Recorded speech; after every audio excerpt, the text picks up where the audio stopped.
Hello and welcome. This is your tutor Bhuvan Unhelkar, and we are continuing in this journey of learning business analysis together. So far we have covered the functional aspects of a system, and we have looked at a couple of ways of documenting those functionalities through use cases and activity graphs, and in an agile environment, preferably through user stories. But functional requirements of a system actually form only half, or sometimes even less than half,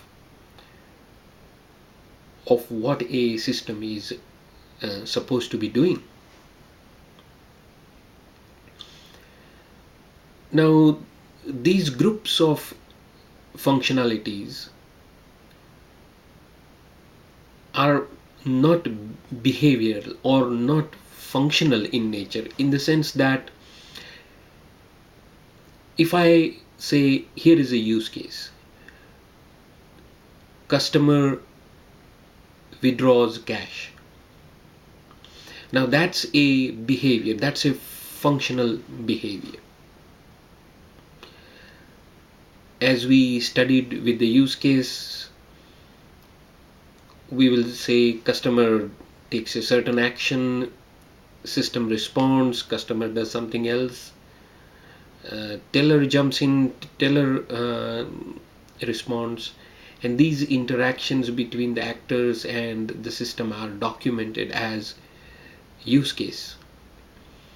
And this behavior is the functionality of the system. But there are other kind of requirements that are not exactly functional, not exactly behavioral. So in this particular lecture, we are trying to focus on the non-behavioral aspect. It's a thin line at times, but going back to the same example of customer withdraws amount cash,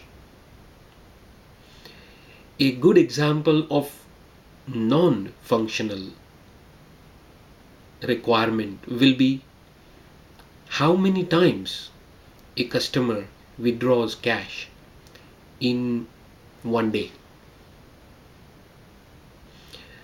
Or another requirement would be how many customers withdraw cash within half an hour. So these non-functional requirements specification, occasionally referred to with this acronym NFRS, they are talking about the requirements of a system or a solution when it is in operation. So when it is developed and is about to be deployed, more or less. And as good to great business analysts, our job is to understand what these NFRS or operational requirements are, and then try and document them. There are no visual standards per se for non-functional requirements. So we go back to our creation of tables and headings and documenting what these NFRS are. In some sense, they are architectural requirements as well. So they can be embedded in the overall business rules they can dictate how the system is supposed to perform when it comes to user experience. So non-functional requirements are going to influence the way the user uses the system. So the functionality of the overall system is influenced by the non-functional requirements specification. The way in which the system is architected, the way in which its structure is created, is influenced by these non-functional requirements or operational requirements. So what exactly are these non-functional requirements? Well, performance, how the system is supposed to perform. Scalability, how the data, the behavior, the bandwidth requirement are going to scale up in time. So it's a strategic requirement, because you have to look into future and predict how your system is going to scale up and what you want your system to contain so that it can easily scale up. For example, you could be sitting as a business analyst alongside an enterprise architect to decide on the configuration of your backend database. Is it going to be a simple MS Access database, or is it going to be SQL Server, or is it going to be a full-blown Oracle or a object-oriented database, or you want to move everything in cloud? So a business analyst is involved in that decision making together with the enterprise architect. And that's how you will try and evolve your non-functional requirements and ensure that they influence the structure and the architecture of not only information systems but the overall enterprise architecture.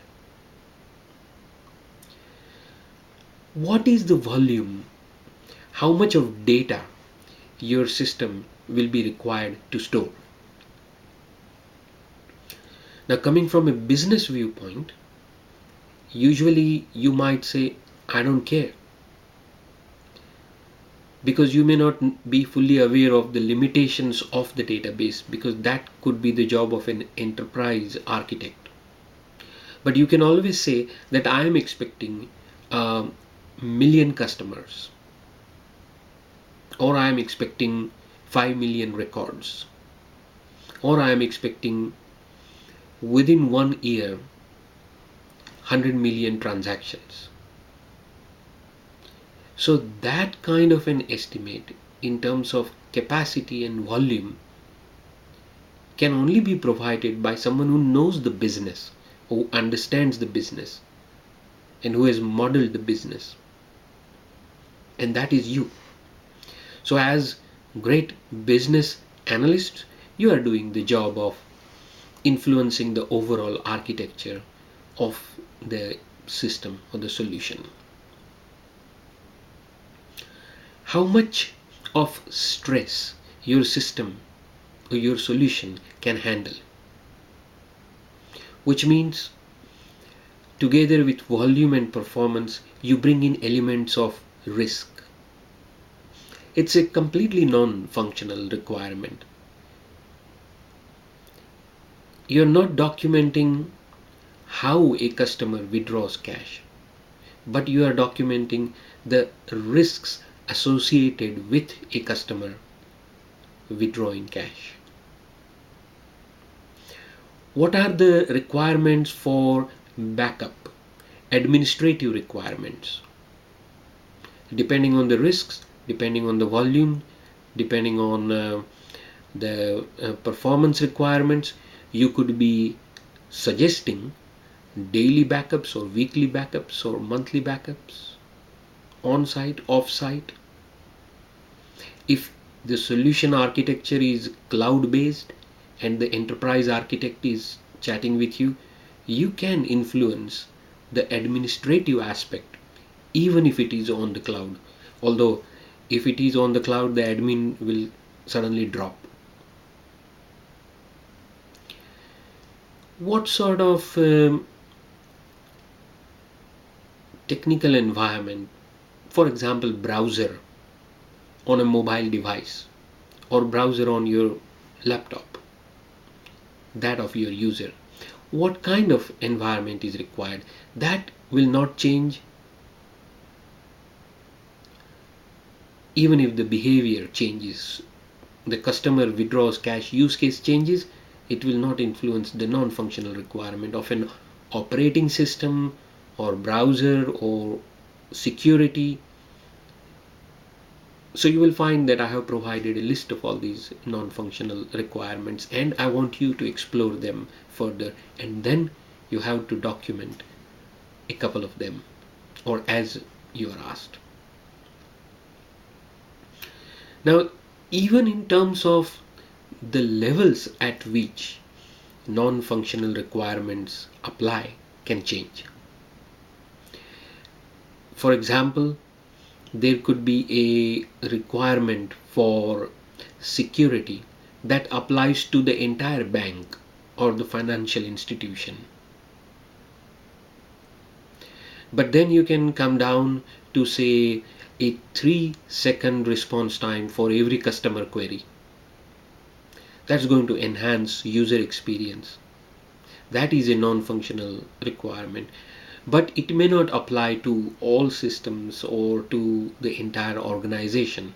Instead, it may apply to only the solution that you are developing, or it may apply to only a cross section of your customers.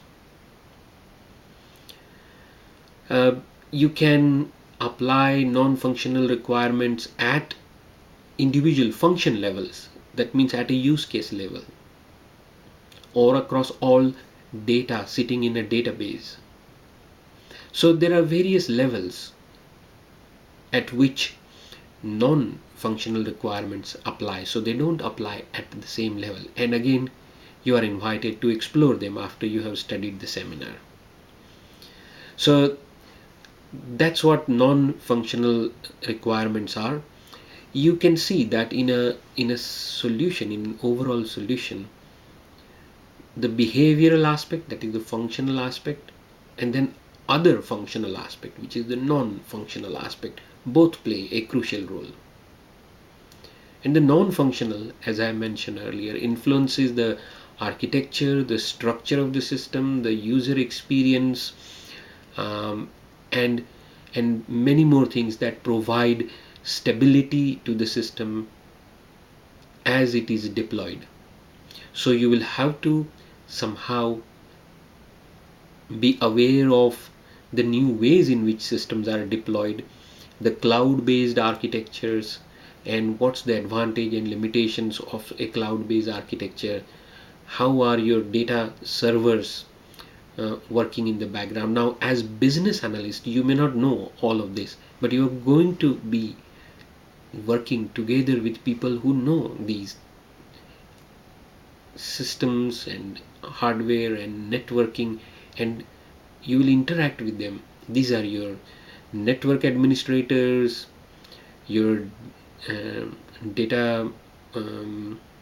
database owners,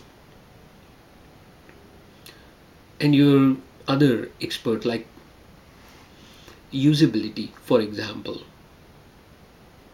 So I will let you explore that, but I want you to be fully aware that non-functional requirements are very, very important, and even more so when it comes to testing.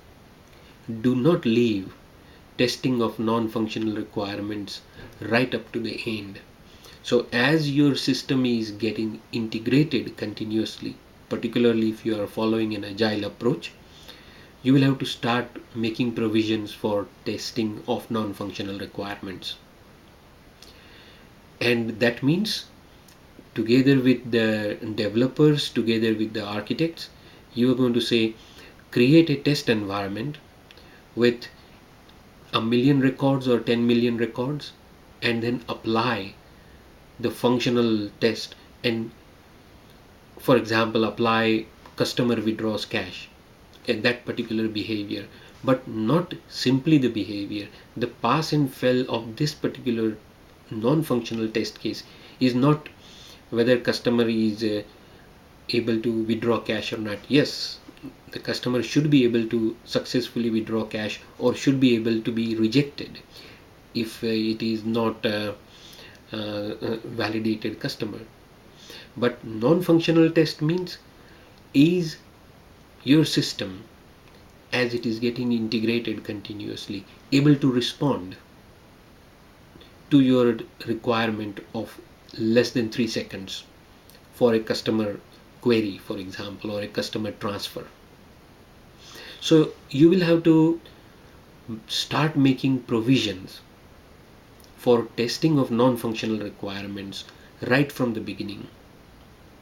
And of course, the fully integrated system is going to be available only at the end. So that is when a lot of non-functional testing will take place. So I'll leave you with that. Explore the seminar and the various links that I have provided in it, and then actually physically start learning to document non-functional requirements.